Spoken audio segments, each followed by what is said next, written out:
Hello student, now we start our second part of JET test. In the last part जब हमने देखा था वहाँ पर हमने significance difference between sample and population proportion निकाला था। अब यहाँ पर जो हम प्रॉब्लम सॉल्व करेंगे वो significance difference between two samples proportions use करेंगे। यहाँ पर क्या करना है, टू सैम्पल्स प्रोपोर्शन। तो क्या है इसके अंदर, सपोज कर लिया कि हमारे पास टू सैम्पल्स हैं x1 x2 जिनका साइज है n1 n2 taken from a different population. Test the significance of difference between the sample population p1 p2 आता proportion. p1 is proportion for x1 और p2 प्रोपोर्शन है हमारा x2 के लिए। अब यहाँ पर हमें चेक करना है, जो नल हाइपोथेसिस कहती है कि there is no significance difference between two sample proportion. तो यहाँ नल हाइपोथेसिस ये कह रही है कि कोई भी डिफरेंस नहीं है आपके दोनों सैंपल के प्रोपोर्शन में, मीन्स वो एक ही पॉपुलेशन से लिए गए हैं। और अल्टरनेटिव हाइपोथेसिस ये कहती है कि वो डिफरेंट हैं, डिफरेंट पॉपुलेशन से लिए गए हैं। अब यहाँ पर हमने जो वही पिछले लेक्चर में बताया कि ये टू टेल्ड के लिए हमने यूज़ किया, अगर वन टेल्ड हमें यूज़ करना है तो लेस देन और ग्रेटर देन यहाँ यूज़ करेंगे in place of not equal to. अब यहाँ पे जो फॉर्मूला होगा जेड का वो होगा हमारा P1 माइनस P2। P1 क्या है प्रोपोर्शन फॉर सैंपल 1, P2 क्या है proportion for sample 2, PQ 1/n1 plus 1/n2। P निकालने के लिए क्या करते हैं, ये फॉर्मूला अप्लाई करते हैं n1 P1 plus n2 P2 upon n1 plus n2। जहाँ पर Q अगर हमें कैलकुलेट करना है तो Q की वैल्यू होगी 1 माइनस P। अब यहाँ पर हमने एग्जाम्पल ले लिया ये कि कैसे सॉल्व करना है भाई। इसमें क्या क्वेश्चन है, before an increase in exercise duty in tea 800 people out of sample of 1000 persons were found to be tea drinker. यानी चाय पीते हैं कितने, 800 लोग चाय लेते हैं 1000 में से। आफ्टर इंक्रीजिंग द ड्यूटी, और ड्यूटी अगर इंक्रीज करते हैं तो अभी 800 पर्सन होते हैं, one known from the T drinker in a sample of 200। यानी अब जो है वो 1200 में से 800 है। सीधे सीधे समझ लीजिए, पहले 800 लोग चाय पीते थे 1000 में से। अब क्या हुआ कि ड्यूटी थोड़ा बढ़ा दी गई, चार्जेस बढ़ा दिए गए, पैसे बढ़ा दिए गए। उसके बाद क्या हुआ, अब भी 800 लेकिन अब जो है आउट ऑफ कितना है 1200। तो do you think that there has been significant decrease in the consumption of tea after the increase in the excise duty? तो क्या आप ये बता सकते हैं कि जो है कुछ कंजप्शन जो हुआ है टी का वो डिक्रीज हुआ है ड्यूटी बढ़ने से या नहीं हुआ है? तो ये हमें चेक करना है। तो ये हमारे पास दो सैंपल है जिनका साइज क्या है 800 है और 1200 है। जैसे ही हमने सैंपल साइज दिया हम समझ गए कि जेड टेस्ट है। इसका हम P1 निकालेंगे तो 800 आउट ऑफ 1000 था 4/5। इसका P2 निकालेंगे तो क्या हो गया 800 आउट ऑफ 1200 और 2/3।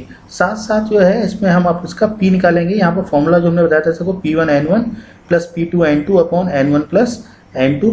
इसको सॉल्व कर लेंगे हम। यहाँ पर 800 और 800 1600 और ये हो गया हमारे 2200।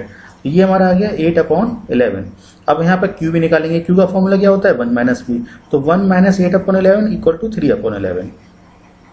अब नल हाइपोथेसिस ये कहती है कि there is no difference between two samples. यानी जो एक्साइज ड्यूटी इन्होंने जो बढ़ाई थी, ड्यूटी बढ़ी थी, उस ड्यूटी बढ़ने से कुछ भी फर्क नहीं पड़ा है।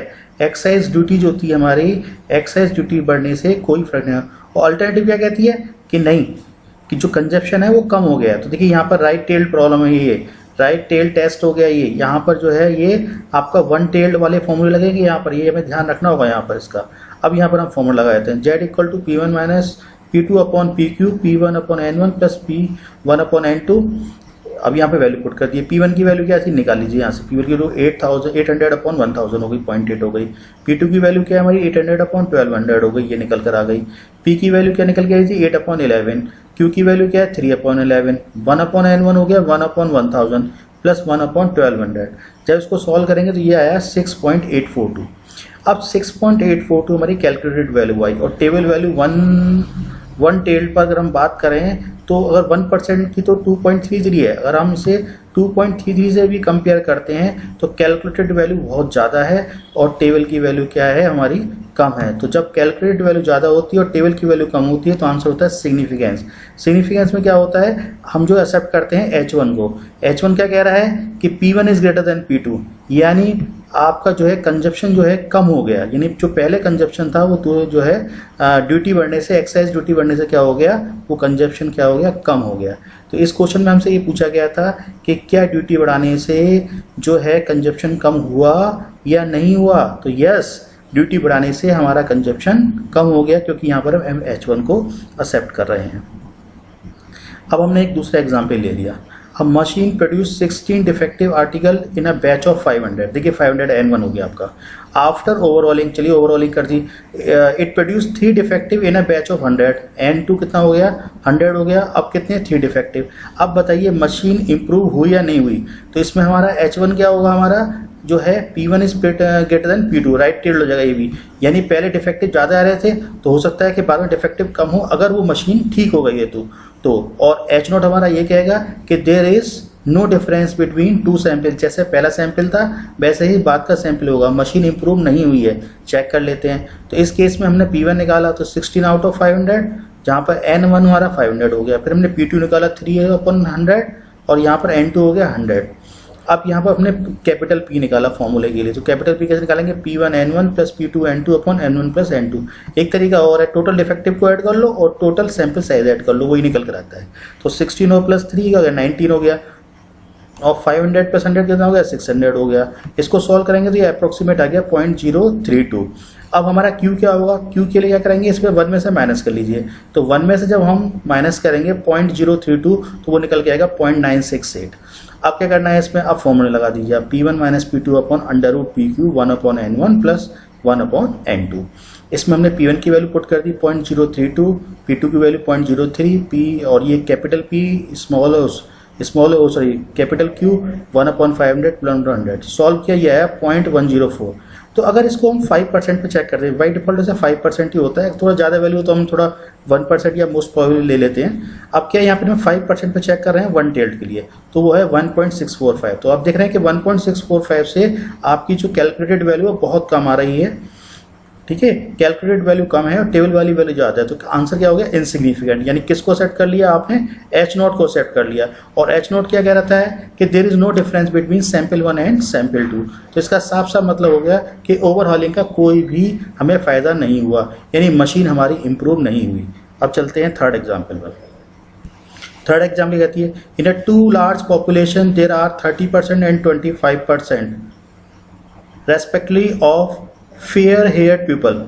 Okay, is this difference likely to be hidden in a sample of 1200 and 900 respectively from the two population? अब देखिए यहाँ पर उन्होंने परसेंटेज निकाल के दिया है, यानी ये हो गया हमारा P1 और ये हो गया हमारा P2 और ये हो गया हमारा N1 और ये हो गया हमारा N2। तो क्या कह दिया, अब से Q1 कैसे निकालेंगे, जैसे Q1 की इसमें एक फॉर्मूला ये भी यूज़ करते हैं यहाँ पर, अगर परसेंटेज में दिया हो जो है उससे भी हमारा आंसर आ जाता है। Sample proportion are equal. अब ये H0 क्या कहता है कि भाई दोनों सैंपल का प्रोपोर्शन क्या है, इक्वल है। इज द डिफरेंस, H1 क्या कहेगा भाई दोनों में जो है डिफरेंस है। अब यहाँ पर सॉल्व कर लीजिए, P1 minus P2 upon P1 Q1 upon N1 plus P2 Q2 upon N2। अब सॉल्व कर लीजिए, इसको वैल्यू पुट करेंगे तो यह है 2.5376। अगर इसको हम 5% पे चेक करते हो, 5% की वैल्यू होती है 1.96। तो 1.96 से क्या है, कैलकुलेटेड वैल्यू क्या है हमारी, ज़्यादा है। जब कैलकुलेटेड वैल्यू ज़्यादा होती है और टेबल वैल्यू कम होती है तो आंसर होता है हमारा सिग्निफिकेंट। क्या क्वेश्चन था, क्वेश्चन आपका क्या था कि is there difference likely to be hidden in a sample of, तो ही आ गया यस। क्या significant, the value of Z 1% अगर चेक करें या 5% है, this sample will be reveal difference in the population proportion. Thank you.